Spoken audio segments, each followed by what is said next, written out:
During the last years, we have been discussing whether there was a conspiracy behind all political events in Europe, and when we asserted it, people used to laugh at us, although we had documents published by Bilderberg that could prove it.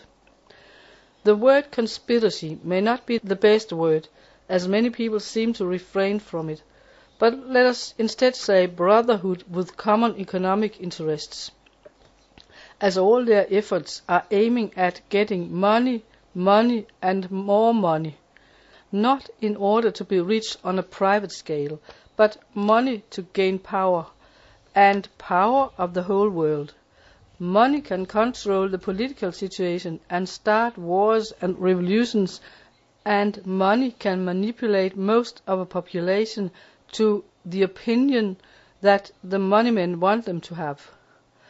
But this will only be for a period, until people wake up and begin to understand what's going on. And this is the time when the men of money start being dictatorial and suppress the population.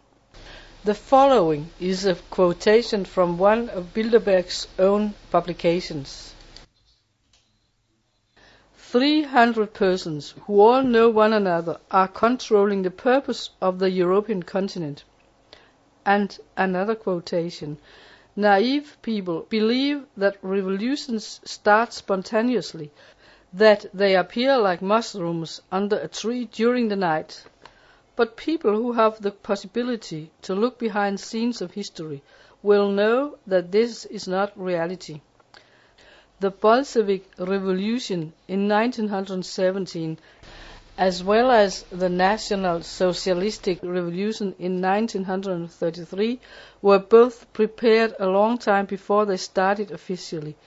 Of course, this involved an organized plan and a real organization consisting of great and important persons and well-trained soldiers.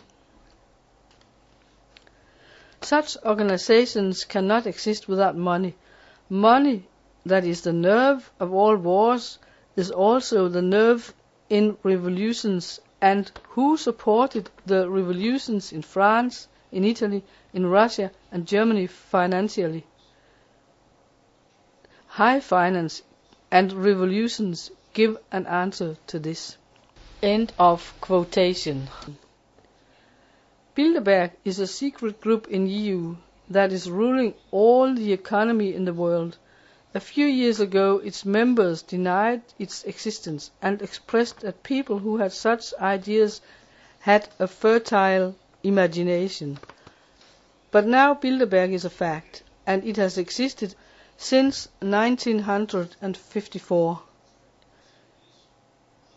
when Prince Bernhard of Holland invited people from high society who supported the idea of the European Union to a meeting at Hotel Bilderberg in Oosterbeek in Holland. And we will not forget to mention that this Prince of Holland was a member of Hitler's black shirt Waffen-SS.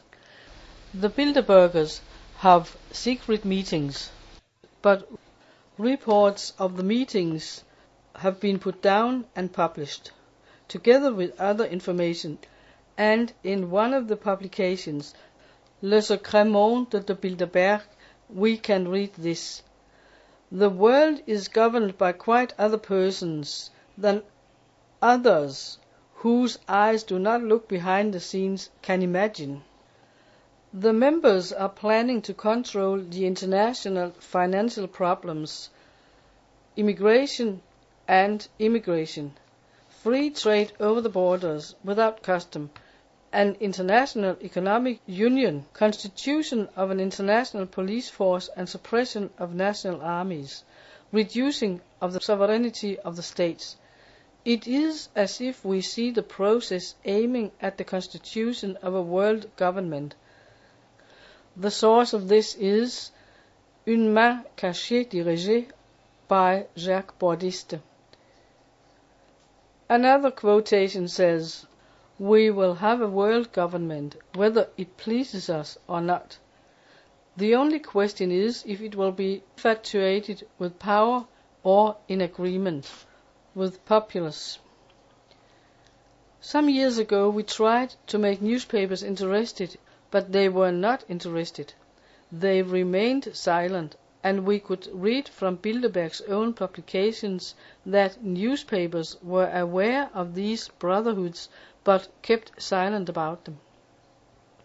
Newspapers have apparently been a part of this big conspiracy, and other groups, all deeply involved in the European Union question, have established the biggest bluff in European history. Secretly, they try to establish a world government consisting of people who have not been democratically elected. This will not be tolerated, and not either forgiven. We hope that Europeans stand up and protest against it. It seems that World War II never stopped. It is repeating itself, disguised in other clothes.